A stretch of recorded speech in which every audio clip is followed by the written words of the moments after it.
Lord Ashford was staging this tourney to celebrate his daughter's 13th name day.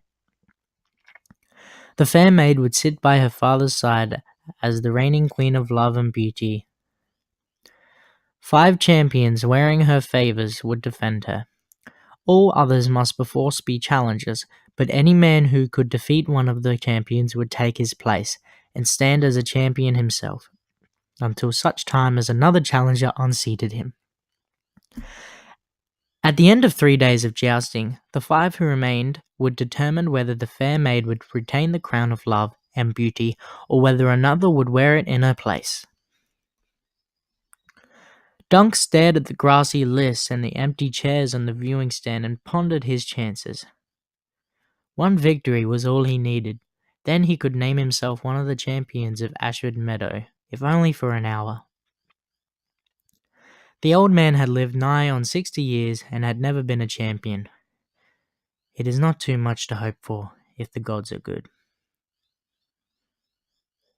He thought back on all the songs he had heard. Songs of blind Simeon Star Eyes and noble Suin of the Mirror Shield, of Prince Aemon the Dragon Knight, Sir Ryan Redwyn, and Florian the Fool. They had all won victories against foes far more terrible than any he would face. But they were great heroes, brave men of noble birth, except for Florian. And what am I? Dunk of Fleabottom or Sir Duncan the Tall?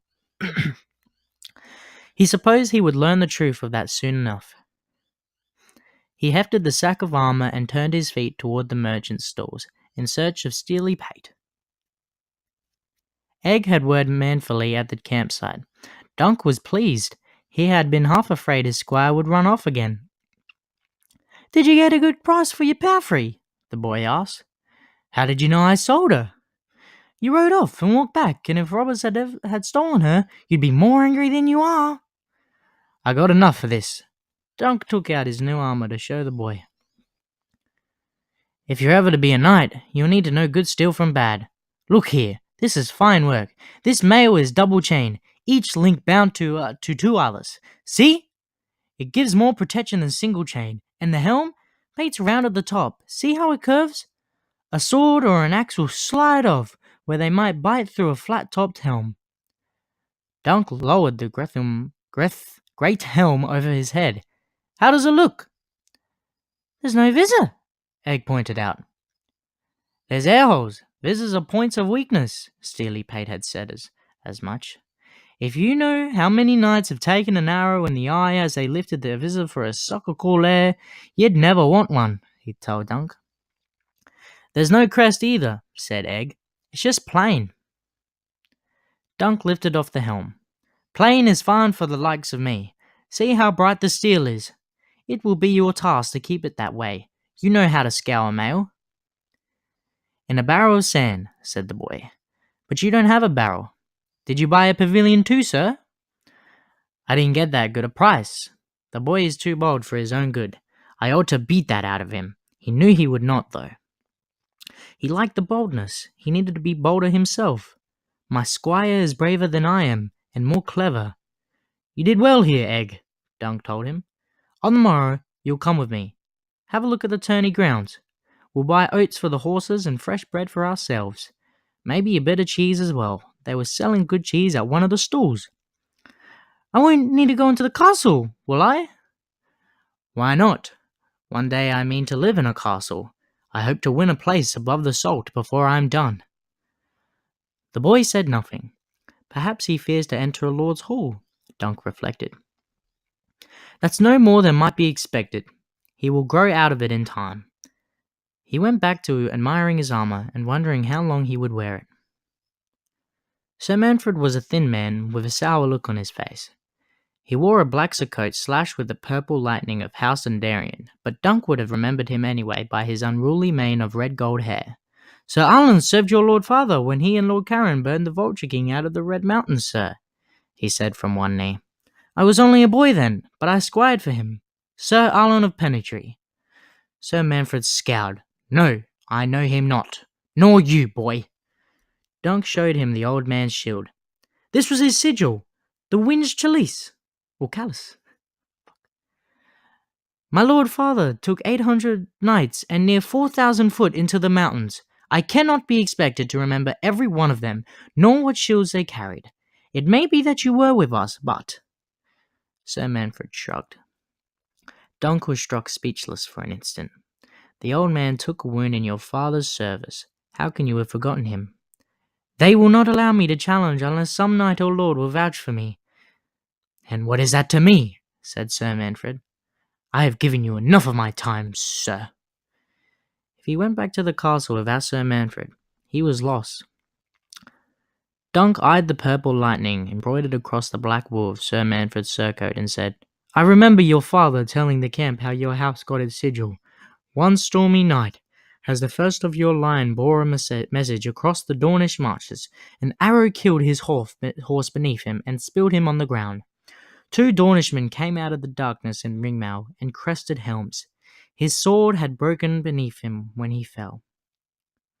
When he saw that, he thought he was doomed, but as the Dornishmen closed to cut him down, lightning cracked from the sky. It was a bright burning purple, and it split, striking the Dornishmen in their steel and killing them both where they stood. The message gave the Storm King victory over the Dornish, and in thanks he raised the messenger to lordship. He was the first Lord Dondarrion, so he took for his arms a forked purple lightning bolt on a black field powdered with stars. If Dunk thought the tale would impress Sir Manfred, he could not have been more wrong.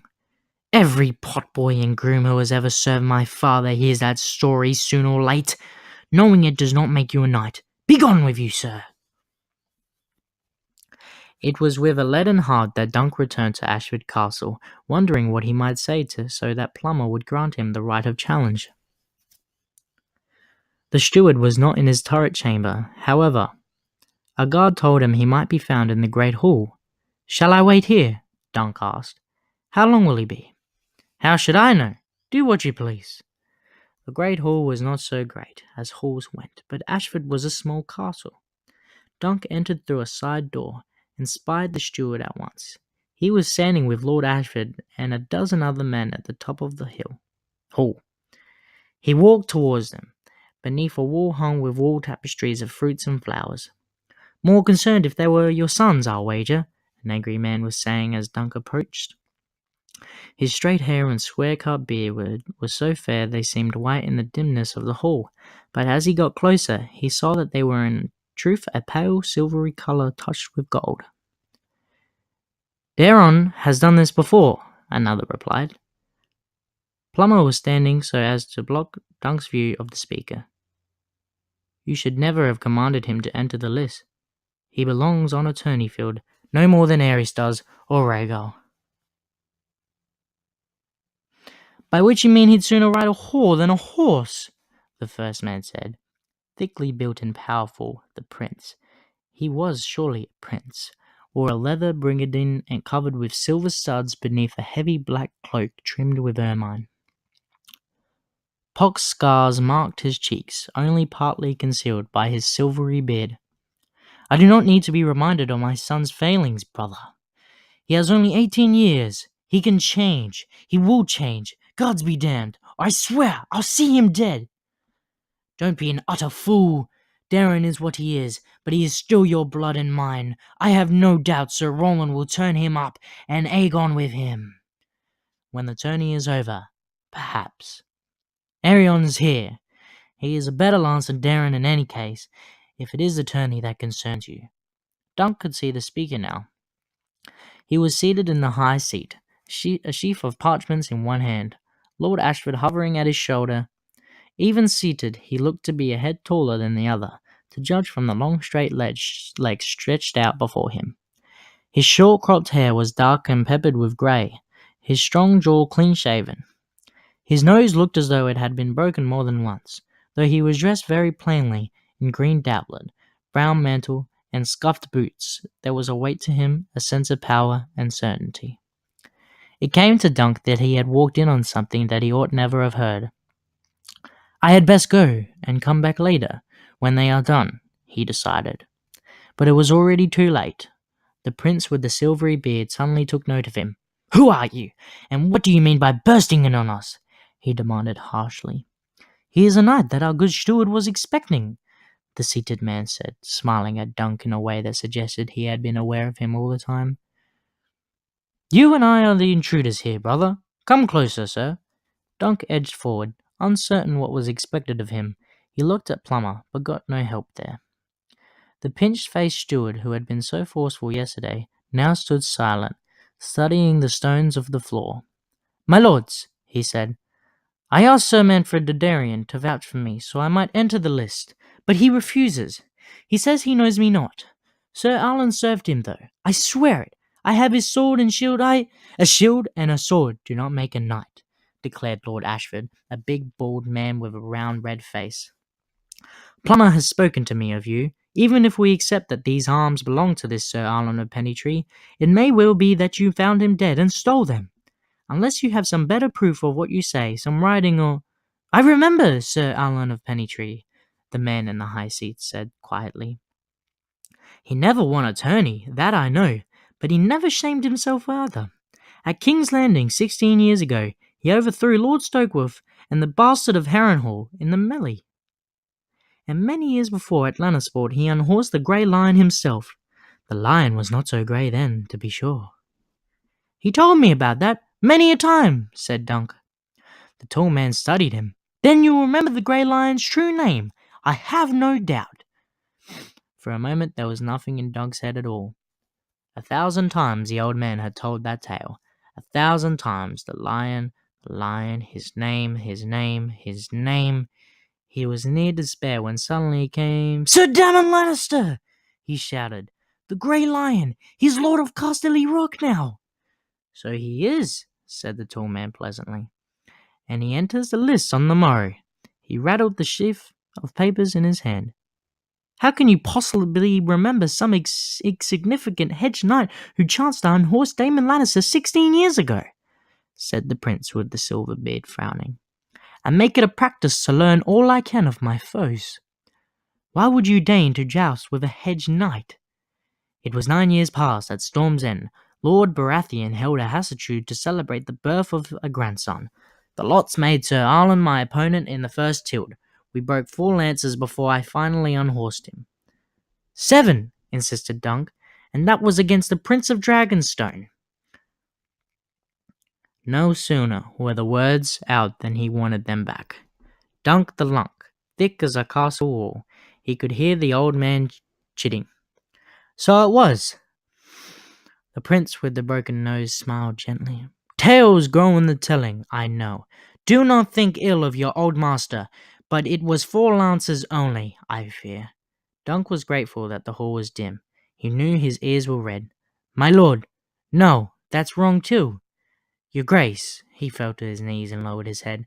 As you say 4, I meant no, I never, the old man, Sir Alan, he used to say I was thick as a castle wall and slow as an orange. And strong as an orange, by the look of you, said Baylor Breakspear. No harm was done, sir.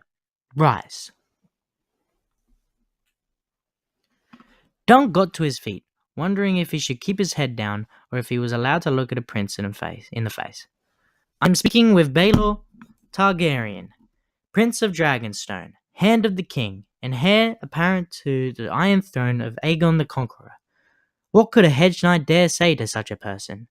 You gave him back his horse and armor, and took no ransom, I remember, he stammered. The old Sir Alan, he told me, you were the soul of chivalry, and that one day the 7 kingdoms would be safe in your hands. Not for many a year still, I pray, Prince Baylor said. No, said Dunk, horrified. He almost said, I didn't mean that the king should die, but stopped himself in time. I am sorry, my lord. Your grace, I mean. Belatedly he recalled that the stocky man with the silver beard had addressed Prince Baylor as brother. He is blood of the dragon as well. Damn me for a fool.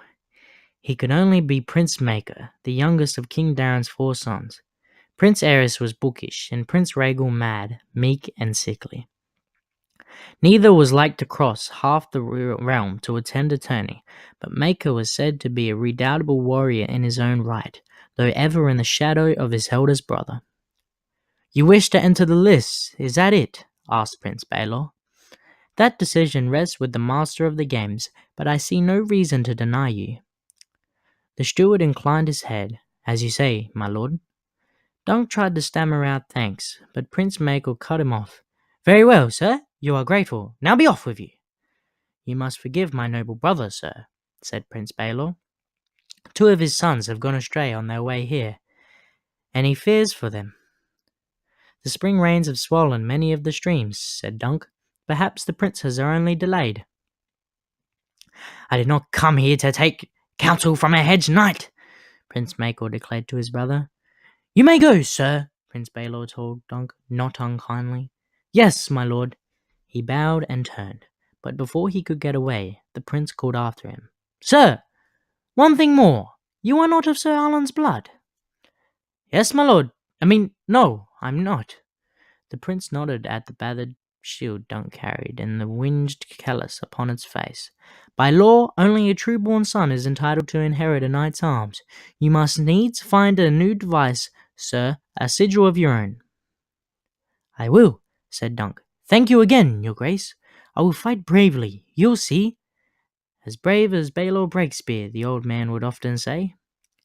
The wine sellers and sausage makers were doing a brisk trade, and Hawes walked brazenly among the stalls and pavilions. Some were pretty enough, one red-haired girl in particular. He could not help staring at her breasts, the way they moved under a loose shift as she sauntered past. He thought of the silver in his pouch. I could have her if I liked. She'd like the clink of my coin well enough.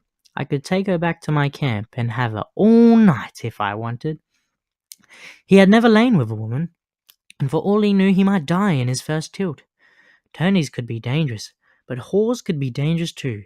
The old man had warned him of that. She might rob me while I slept, and what would I do then? When the red-haired girl glanced back over her shoulder at him, Dunk shook his head and walked away. He found Egg at the puppet show, sitting cross-legged on the ground, with the hood of his cloak pulled all the way forward to hide his baldness. The boy had been afraid to enter the castle, which Dunk put down to equal parts shyness and shame. He does not think himself worthy to mingle with lords and ladies, let alone great princes. It had been the same with him when he was little. The world beyond Flea Bottom had seemed as frightening as it was exciting. Egg needs time, that's all. For the present, it seemed kinder to give the lad a few coppers and let him enjoy himself among the stalls than to drag him along unwilling into the castle. This morning the puppeteers were doing the tale of Florian and Jonko. The fat Dornish woman was working Florian in his armour made of motley, while the tall girl held Jonko's strings. You are no knight, she was saying as the puppet's mouth moved up and down. I know you. You are Florian the Fool. I am, my lady, the other puppet answered, kneeling. As great a fool as ever lived, and as great as knight as well. A fool and a knight, said Jonko. I have never heard of such a thing. Sweet lady, said Florian, all men are fools, and all men are knights where women are concerned. It was a good show, sad and sweet both, with a sprightly sword fight at the end, and a nicely painted giant. When it was over, the fat woman went among the crowd to collect coins while the girl packed away the puppets. Dunk collected Egg and went up to her. My lord, she said, with a sideways glance and a half smile. She was a head shorter than he was, but still taller than any other girl he had ever seen. That was good, Egg enthused. I like how you make them move. Jonko and the dragon and all. I saw a puppet show last year, but they moved all jerky. Yours are more smooth. Thank you, she told the boy politely. Dunk said your figures are well carved too. The dragon, especially, a fearsome beast. You make them yourself? She nodded. My uncle does the carving, I paint them. Could you paint something for me? I have the coin to pay. He slipped the shield off his shoulder and turned it to show her. I need to paint something over the callus. The girl glanced at the shield and then at him. What would you want painted? Dunk had not considered that. If not the old man's winged callus. What? His head was empty. Dunk the lunk, thick as a castle wall. I'm not certain. His ears were turning red, he realized miserably. You must think me an utter fool. She smiled. All men are fools, and all men are knights. What colour paint do you have? He asked, hoping that might give him an idea. I can mix paints to make any colour you want.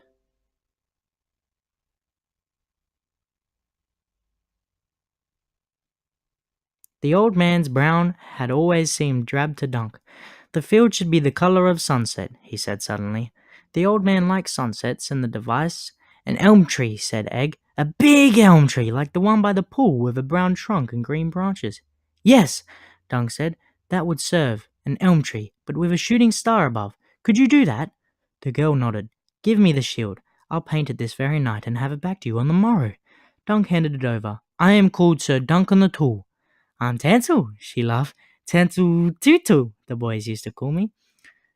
You're not too tall, Dunk blurted out. You're just right for... He realized what he had been about to say and blushed furiously. For, said Tansel, cocking her head inquisitively. Puppets, he finished lamely.